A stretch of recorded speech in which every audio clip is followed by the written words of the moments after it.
Vous écoutez. Épouse par contrat. De Sarah Morgan. Lecture de Mirail.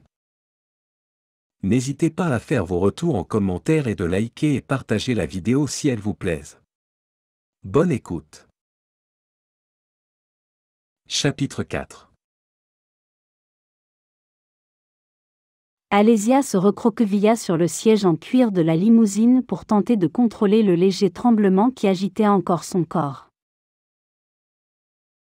Rien ne l'avait préparée à ce baiser, et cet épisode à la fois terrifiant et excitant, lui avait révélé une part d'elle-même qu'elle ignorait encore. Elle aurait voulu porter les doigts à ses lèvres pour voir si elles avaient changé, mais la présence de Dmitri assis à côté d'elle l'en empêchait. Elle redoutait qu'il ne devine à quel point il l'avait profondément troublée.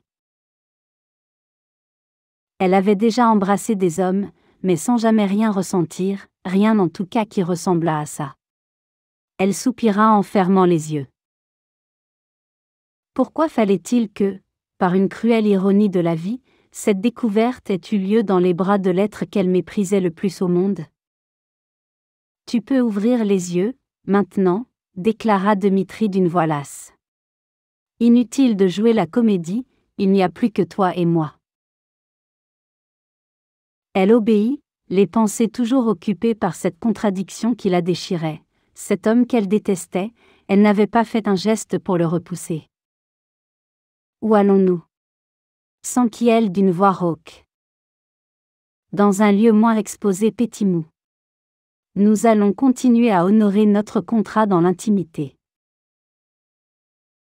Comment pouvait-il s'exprimer ainsi alors qu'il souhaitait si clairement être ailleurs ? De son côté, elle avait eu beau souffrir durant la réception, elle aurait de loin préféré y retourner que de se retrouver seule avec Dmitri Fioruki. C'est loin ? Je suis très fatiguée. Non. Ne t'endors surtout pas. Ce baiser m'a convaincue que la nuit allait être très intéressante. Alésia tressaillit. Ce rappel direct de ce qu'il avait partagé un peu plus tôt projeta une chaleur insidieuse dans son ventre, tandis qu'une bouffée de désir aussi impérieuse qu'inhabituelle embrasait ses sens. Je ne vois pas à quoi vous faites allusion. Les yeux sombres de Dmitri Fioruki luisaient d'un éclat diabolique. Vraiment, répondit-il tout en déboutonnant sa chemise. Dois-je te rafraîchir la mémoire ? Apercevant la toison brune qui ombrait son torse, elle se rencogna dans l'angle de son siège, en proie à un début de panique, où se mêlait un trouble qu'elle préféra ne pas chercher à définir. Jusqu'à ce qu'il échange ce baiser qui avait éveillé en elle un souffle aussi puissant qu'une tempête, elle avait toujours considéré Dmitri comme un ennemi, même si cet ennemi avait le pouvoir de sauver la vie de sa mère. Depuis, elle ne pouvait s'empêcher de penser à lui comme à un homme, et pour la première fois de sa vie, de s'envisager elle-même en tant que femme. Elle lui jeta un regard, en s'efforçant de n'y rien laisser paraître de son trouble. Assis à côté d'elle, beau comme un dieu, les jambes allongées dans une attitude décontractée, il affichait un air de parfaite indifférence et même de léger ennui. Les yeux de la jeune femme remontèrent de ses puissantes épaules à la ligne dure de sa mâchoire qui commençait à sombrer d'un reflet noir. La gorge serrée, elle comprit soudain qu'au-delà des signes convenus de la fortune et du succès, il existait un homme qu'elle ne connaissait pas. Un homme aussi brut et sauvage que la nature peut l'être, un homme sombre, indompté et dangereux sous son apparence sophistiquée. Un chasseur. Elle commençait à se demander ce que cela allait changer à sa propre vie, lorsqu'elle s'aperçut que la voiture venait de franchir une énorme portail électrique, et approchait d'une magnifique villa au cœur d'un parc immense. Ce n'est pas un peu grand pour une seule personne ? Finit-elle par murmurer. Comme tu as pu le constater, j'ai la chance d'appartenir à une famille très nombreuse. Quand ses membres me font le plaisir de venir me voir, ce qui arrive fréquemment, il me faut de la place pour les recevoir. Et aussi pour mener mes affaires. Alésia lui jeta un regard incrédule. Comment pouvait-il prétendre occuper tout cet espace ? Pour sa part, elle vivait dans une seule pièce, et de son lit, elle aurait facilement pu toucher chacun des 4 murs. J'espère que vous pourrez me fournir un plan. À peine sortie de la limousine, elle comprit au regard étonné de Dmitri qu'elle avait commis une erreur. Tu es la petite fille d'un homme qui collectionne les résidences luxueuses. Comment la mienne peut-elle te surprendre ? Elle se mordit la langue. Quelle idiote ! Je n'ai jamais eu le sens de l'orientation, balbutia-t-elle. Surtout dans des lieux que je ne connais pas.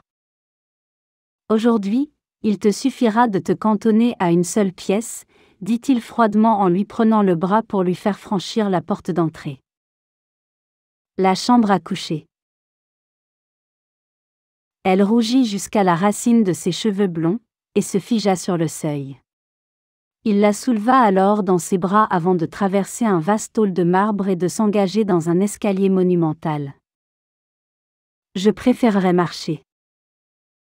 Je ne le fais pas pour toi, Agapemou, chuchota-t-il, mais pour le personnel qui doit nous observer discrètement, pour savoir à quoi ressemble la jeune mariée. Alésia fronça les sourcils. Le personnel ? Bien sûr, comment un homme seul aurait-il pu assurer l'entretien d'un tel palace ? Après avoir poussé une porte qu'il referma du pied, il la reposa à terre sans grande précaution. Et maintenant ? Songea-t-elle en assurant son équilibre avec le maximum de dignité, effrayée par l'attention qu'elle lisait sur le visage de Dmitri. Écoutez, commença-t-elle d'une voix sourde, nous savons tous deux à quel point cette situation est ridicule. Nous ne sommes pas obligés de. Cela fait bel et bien partie du contrat, coupa-t-il en la fixant avec une lueur de prédateur dans le regard. Que se passe-t-il ? Tu as des regrets ? Tu viens seulement de comprendre dans quoi tu t'es engagé ? Le cœur d'Alésia se mit à battre la chamade, tandis que les mots de Dmitri résonnaient dans le silence, aussi froids et tranchants qu'une irrévocable sentence. Face à lui, elle était loin de faire le poids, inutile de prétendre le contraire. À quoi nous nous sommes engagés ? Corrigea-t-elle pourtant en reculant d'un pas. Il s'agit d'un mariage.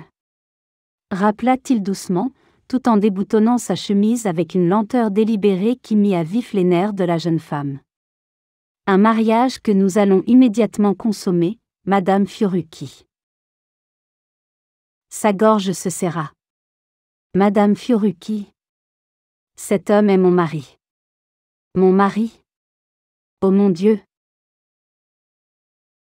La gorge sèche, elle le vit ôter sa chemise, qu'il laissa négligemment tomber sur le sol. Sans doute ne la remettrait-il plus jamais, songea-t-elle en reculant de nouveau, avant de comprendre qu'il n'y avait plus d'échappatoire.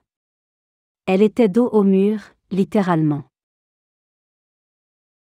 Le cœur battant, elle détourna la tête pour s'arracher à la fascination qu'exerçait malgré tout sur elle la peau bronzée et la toison abondante qui mettait en valeur la puissante musculature de Dmitri. Si elle évitait de le regarder, peut-être que disparaîtrait ce trouble, qu'elle s'en voulait tant d'éprouver, et auquel elle aurait donné n'importe quoi pour échapper. Elle s'empressa de fermer les yeux, bien décidée à ne plus les rouvrir. Le bruit d'une fermeture éclair puis d'un vêtement tombant sur le sol la firent sursauter. « Eh bien, Madame Fiorucchi, dit-il d'une voix rauque en se rapprochant d'elle, prête à honorer ma clause préférée du contrat ? » Les yeux toujours fermés, certaine qu'il était nu, elle tenta de discuter. « Vous ne pouvez pas en avoir envie. Pas plus que moi. » Il était si près maintenant qu'elle sentait son odeur, une fragrance fraîche et virile qui accentua sa confusion. « Bien sûr que si. J'ai payé suffisamment cher pour exiger ma contrepartie. » « Mais vous avez déjà une maîtresse » balbutia-t-elle pour tenter de gagner du temps. Elle prit une grande inspiration. Elle devait absolument reprendre ses esprits. « J'en ai plusieurs » confirma-t-il. Mais ne t'inquiète pas, cela ne nuira pas à mes performances. Elle avait beau se raisonner, elle ne pouvait empêcher son corps de frémir au contact de l'aura sensuelle qui émanait de cet homme, et traversait la fragile barrière de ses paupières baissées. Écoutez. J'essaie de me montrer honnête, plaida-t-elle en désespoir de cause.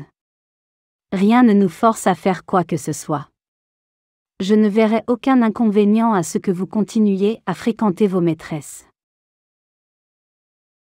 Elle n'avait qu'un seul désir, se libérer de cette sensation inconnue, à la fois envoûtante et effrayante. Mais je veux des enfants légitimes, que mes maîtresses ne peuvent me donner, et je te rappelle qu'il n'existe pas d'autre moyen d'en avoir. Elle fit l'erreur d'ouvrir les yeux, levant vers lui un regard débordant de culpabilité.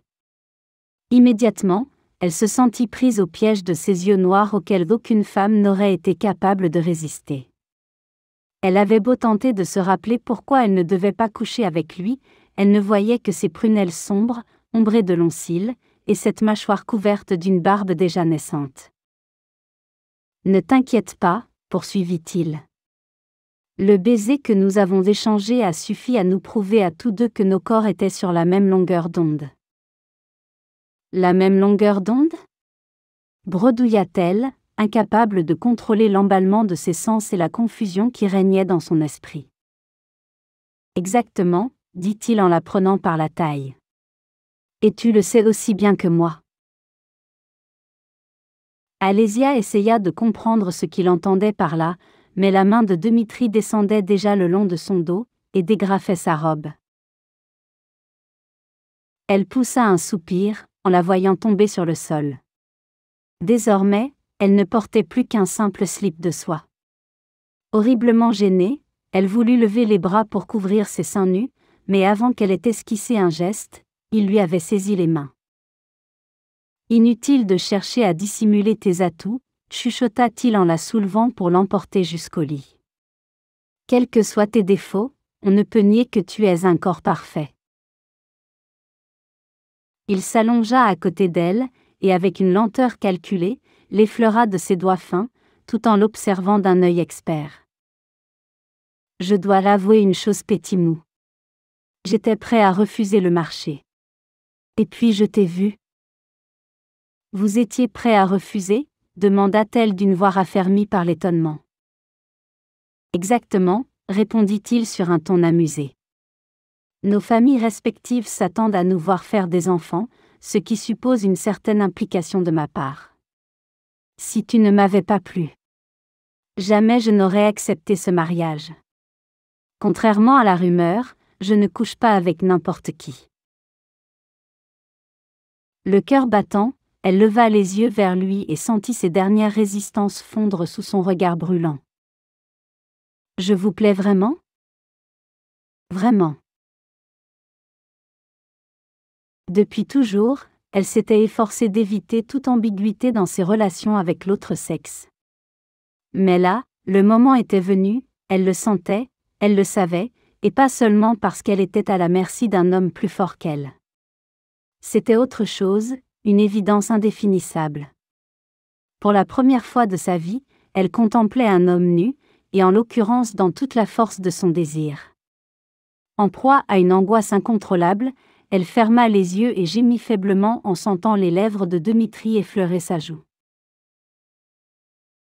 Comment avait-elle pu imaginer qu'elle pourrait donner le change et passer pour une fille expérimentée ?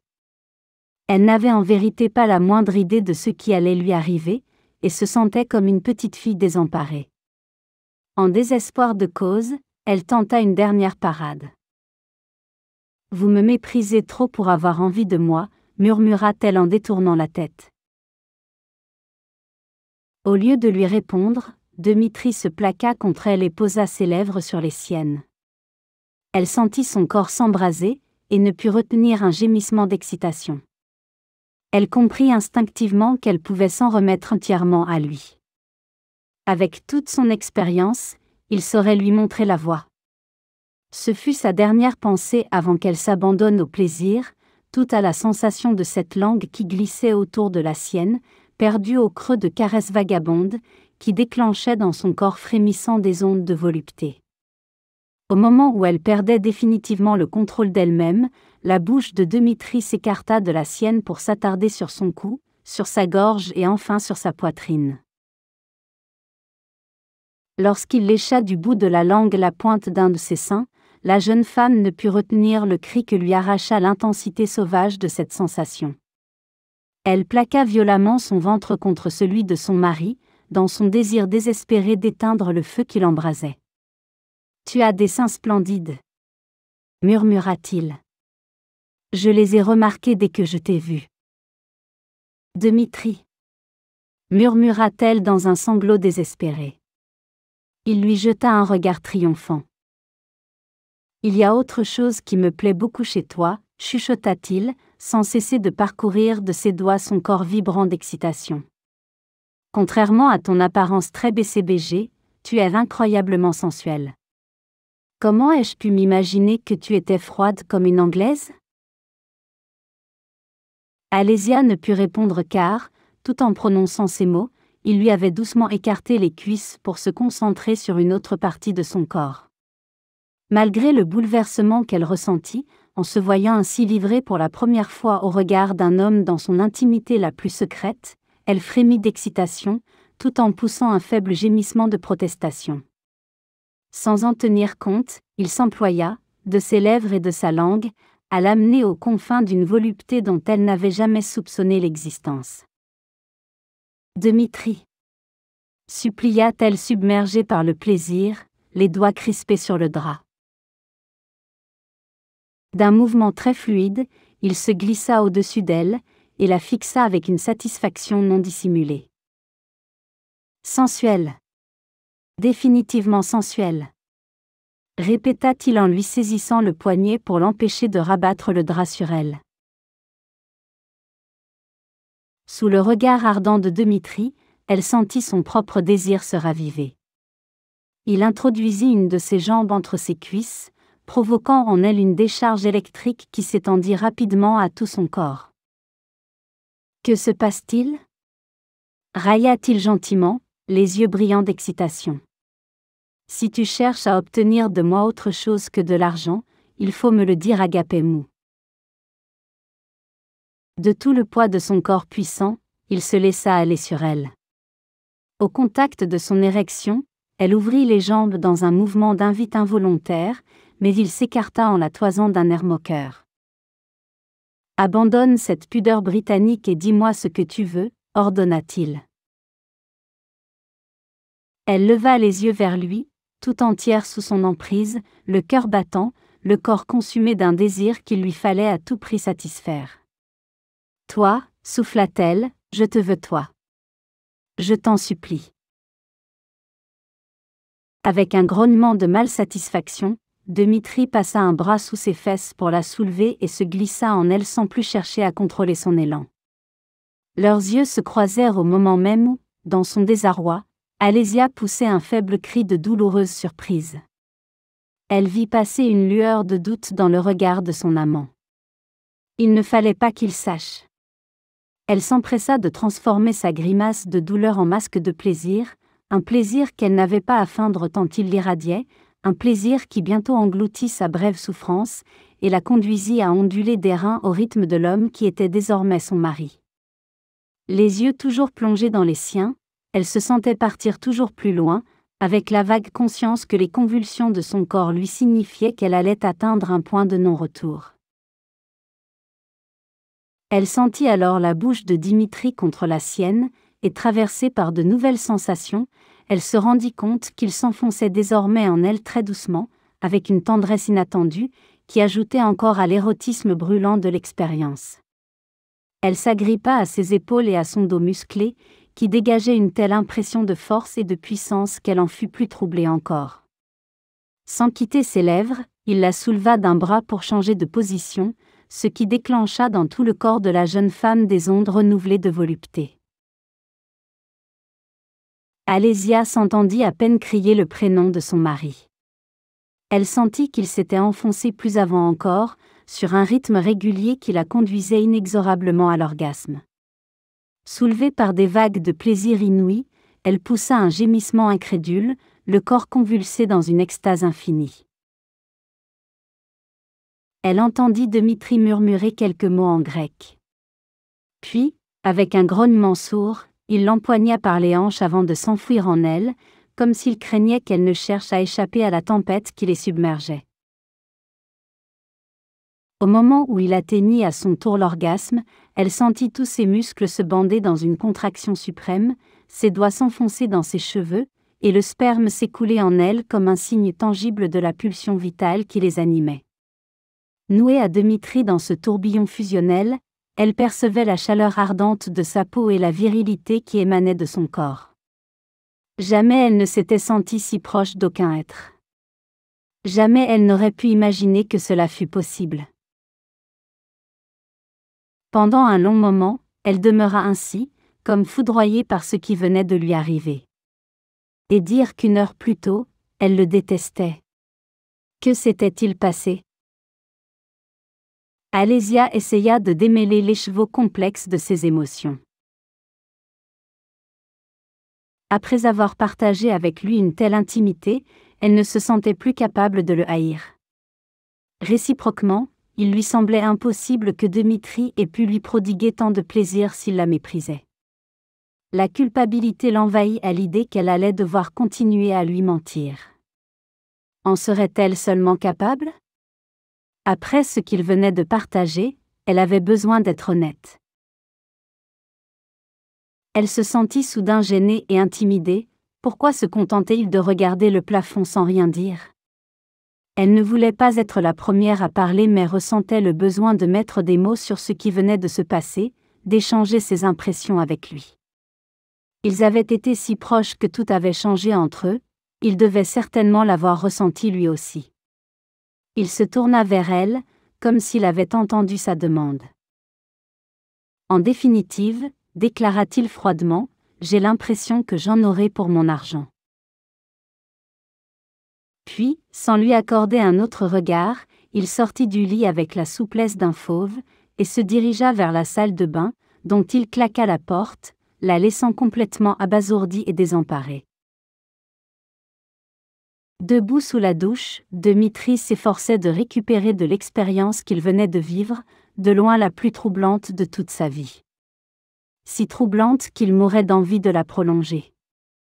Serrant les dents sous le jet glacé qui ruisselait sur son corps brûlant, il fixa la porte close, partagé entre un désir primitif de satisfaire cette pulsion et la volonté de ne pas se laisser déborder par l'intensité des émotions qu'il ressentait. Il méprisait la cupidité de sa femme et n'avait couché avec elle que pour l'humilier. Jamais il n'aurait cru qu'elle se comporterait de façon à la fois si innocente et si passionnée, comme jamais il n'aurait imaginé en retirer un tel plaisir. Et surtout, jamais il ne se serait attendu à ce qu'elle soit vierge. Il ferma le robinet et attrapa une serviette. Il ne comprenait toujours pas ce qui avait bien pu se passer, comment il avait pu se retrouver dans un état pareil en compagnie d'une étrangère. C'est en se rasant que l'évidence s'imposa à lui. Alésia était tout simplement différente des femmes sophistiquées et expérimentées qu'il fréquentait habituellement. Et comme, au fond de lui, il était profondément grec, donc possessif et jaloux, l'innocence d'Alésia avait fait vibrer cette fibre sensible en même temps qu'elle renforçait le désir qu'avait fait naître sa beauté sublime. Seules les circonstances avaient donné à l'expérience cette enivrante intensité, rien à voir avec les sentiments. De toute façon, comme il espérait ne pas avoir à coucher avec elle trop souvent, cela n'avait guère d'importance, il continuerait à mener sa vie à sa guise pendant qu'elle dépenserait son argent. Les yeux clos, épuisée, Alésia se recroquevilla sur le lit. Elle aurait 1000 fois préféré qu'il ne se soit rien passé entre eux, plutôt que d'endurer cette humiliation qui l'avait cinglée comme sans coup de fouet. Comment avait-il pu se montrer si cruel, au moment même où elle hésitait à lui avouer toute la vérité? Elle poussa un gémissement. Jamais elle ne se serait crue dans l'acte capable de réagir de façon si spontanée et violente. Les expériences très limitées qu'elle avait connues ne l'y avaient en rien préparée. Pourquoi avait-elle répondu avec tant de fougue à un homme pour lequel elle n'éprouvait aucun sentiment? Se demanda-t-elle en enfouissant son visage entre ses mains. Comment pourrait-elle de nouveau se regarder dans une glace, et surtout, le regarder en face? Pour lui, elle n'était qu'une expérience parmi d'autres, tandis que pour elle. Elle frémit de honte en se rappelant la façon dont elle avait prononcé son nom, le suppliant de là. Non, ce n'était pas elle, c'était impossible. Elle sentit que les larmes lui montaient aux yeux. Elle ne voulait pas se trouver là, quand il surgirait de la salle de bain, prêt à profiter de sa faiblesse pour l'humilier de nouveau. Elle tendit l'oreille, guettant le bruit de la douche. À peine s'était-elle rendue compte qu'il avait cessé que la porte s'ouvrit. Dmitri entra, seulement vêtu de l'étroite serviette qui lui saignait les reins. Il semblait parfaitement détendu, alors qu'elle sentait la détresse s'immiscer dans chacune de ses terminaisons nerveuses. Il s'immobilisa près du lit, la fixa un instant entre ses cils, tout en reprenant la Rolex qu'il avait posée sur la table de nuit, et tourna les talons. L'angoisse au cœur, elle le vit traverser la pièce, ouvrir une penderie et commencer à enfiler des vêtements. « Tu ne viens pas te recoucher ?» La question lui avait échappé, elle regretta immédiatement de l'avoir posée. « Je ne vois pas pourquoi, » répondit-il d'un ton agacé tout en finissant de s'habiller. « Dans notre contrat, rien ne m'y oblige. »« Tu n'as rien d'autre à me dire ?» demanda-t-elle en s'asseyant sur le lit, le drap ramené sur la poitrine. « Si, n'oublie pas de me faire savoir si tu es enceinte, » déclara-t-il en se tournant vers elle, debout sur le seuil. Puis il sortit de la pièce, sans même claquer la porte. Alésia se laissa tomber sur l'oreiller, dévastée par tant de cynisme et de mépris, surtout venant d'un homme qui quelques minutes auparavant, avait joui en elle. Une froide colère cristallisait ses larmes avant qu'elles ne coulent. Elle roula sur le ventre en grinçant des dents. Peu importait ce qu'il pourrait désormais dire ou faire. Plus jamais il ne la toucherait de nouveau. Merci de nous avoir écoutés. N'oubliez pas d'aimer et de partager la vidéo. À bientôt.